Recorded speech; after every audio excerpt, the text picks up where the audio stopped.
ายขนาดมาได้แล้วพี่สาวเราจะเป็นยังเฮ้ยคุณมางามเลยฝากเถอะเป็นยังเอาโอ้ยพี่สาวเอ้ยจะเป็นยังโอ้ว้าวขี้คุย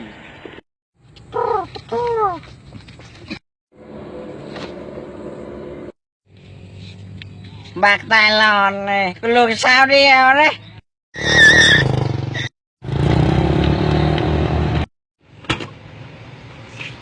ใช่ว่าชิเมื่อส่งน้องใช่ว่าชิเมื่อส่งน้องฉันบอกสนใจเป็ดกระท้อยแล้วมันผิดมองใดเป็ดกระท้อยแล้วมันผิดมองใดไผ่หลับบ่ได้ก็ตายโหลดเด้อสูโลกนี้ต้องขาดสี